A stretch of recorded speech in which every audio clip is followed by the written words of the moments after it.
Please, thank you for this unsolicited testimonial. And now, by special permission of the Commander-in-Chief, me, here is Mars' first space explorer, Colonel Cosmic.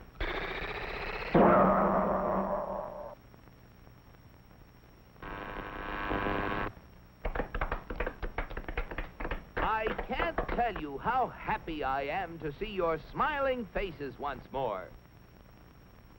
First, let me say that this trip was made possible only by our dauntless chief, Og the Magnificent, introducer of Og Power, which runs most of our industry, and inventor of Og Speed, which doubles the original Og Power.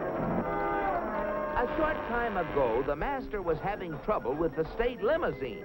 He had, of course, developed the explosive charge. But it was inclined to get a little out of hand, just slightly. And, of course, there was always the problem of friction. Parts rubbing together, heating up, and causing all sorts of trouble.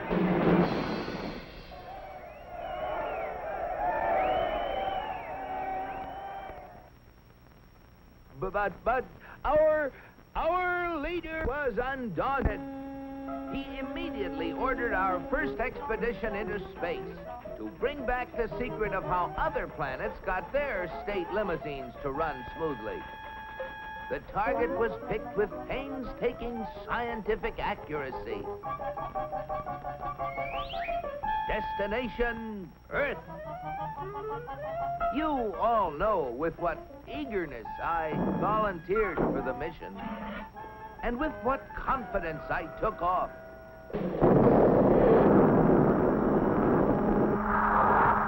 I took careful bearings and set out for my goal. It seemed no time till I was approaching a country of Earth called, the United States of America. I set her down like a feather.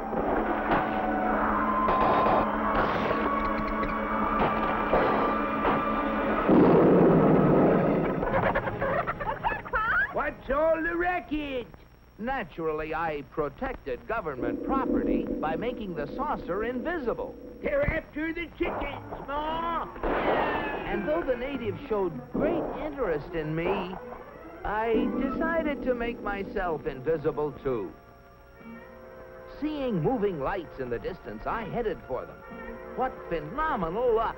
I had landed close to what seemed to be an endless procession of state limousines.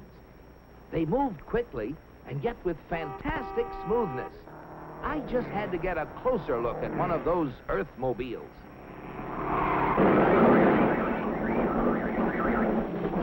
Just as I thought. Not only smooth and efficient, but powerful as well. I watched them for hours. Great Ganymede, they were superb. I just couldn't help comparing them with ours, if you call that a comparison. Surely these vehicles must be the property of the highest officials. I was wrong. It seems that almost everybody in this country has one of those, they call them automobiles. They use them for transportation, for business, for pleasure. They use them for all sorts of things. I found that these vehicles gather at places called service stations, where they are fed, lubricated, that's how they beat friction, and given the finest care. The source of their nourishment was something called petroleum. A power source like that must be a highly prized state secret. I had to find out about it. Perhaps the secret lay within this government archives building. It was heavily guarded, but casting discretion to the winds, I walked boldly inside.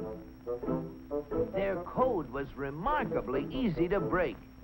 They merely substituted the word oil for petroleum. And I soon got hold of a veritable mine of classified information. I began to assimilate the material. I soon found out that though petroleum products are easily found anywhere, petroleum itself is a very elusive substance. Experts have to search for it constantly in all the most likely and unlikely places with all kinds of scientific devices. When they figure they found a good spot, they drill a hole in the ground called an oil well, for almost all oil lies far beneath the surface of the earth. These wells go down thousands of feet and cost a lot of money to drill. But that's no guarantee that they're going to find oil. Matter of fact, in exploratory drilling, only 1 well in 9 finds any oil at all. Only 1 in 44 recovers enough oil to pay for itself. And only 1 in almost 1,000 makes a major discovery. Pretty big odds. Yet America's proved reserves, the oil supplies still underground, have kept increasing steadily. I couldn't imagine how this ever-increasing supply of oil was achieved until I found out that there's not just one, but thousands of oil companies, all competing with each other to discover and develop new sources of oil. For believe it or not, in the USA, anyone who is willing to risk it can drill for oil. But oil discovery is only part of the story. Once they get oil out of the ground, it has to be moved through pipelines, on ships, or in tank cars to fantastic processing plants called refineries.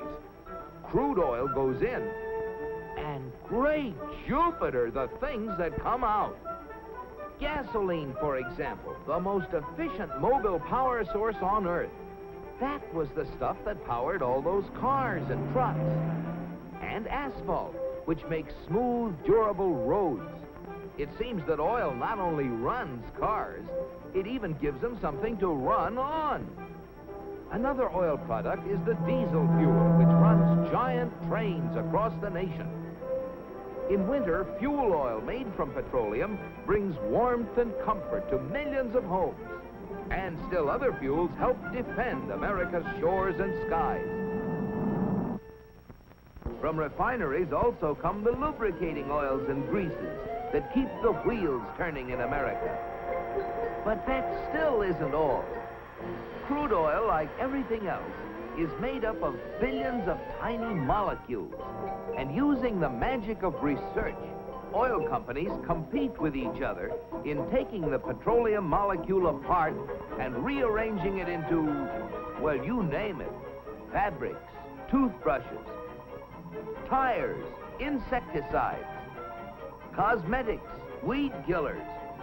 A whole galaxy of things to make a better life on Earth. And you know, it isn't just oil companies that try to outdo each other, competing for the customer's dollar. The same story is true of almost every successful business enterprise in America. The result? A higher standard of living in the USA than in any other country on the whole planet. At last, the secret was mine. And now, to get proof of my discovery, smuggled past the border guards. In spite of my infinite precautions, one of them became suspicious and gave the alarm. Come back for the eggs, did you? Yeah! And so, with the fond farewells of the natives ringing in my ears, I took off once again for Mars. My landing was a little bumpy, but I saved my precious cargo. Yes, I brought the secrets back with me, and here they are. The big secret is, of course, oil, which has brought a better life to all the people in the USA. But the key to making oil work for everybody is competition. Fellow Martians, I thank you. Very interesting, Colonel. Oil, huh? Sounds splendid. But that, what was it? Competition. Not our kind of thing at all. Why, competition is downright un-Martian. Oil? We'll have oil for everybody. That's what we need. Oh, boy, oil!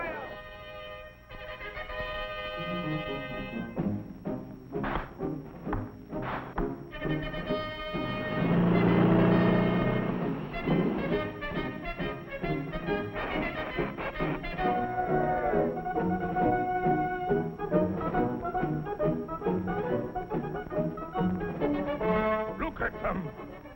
You know what this means, Cosmic? You bet I do, Og. It means that you're through. So why don't you get lost? Yes, the real secret is not only a great source of energy, but also the freedom to make it work for everybody. And if you have both of these things, any goal is possible. It's Destination Unlimited.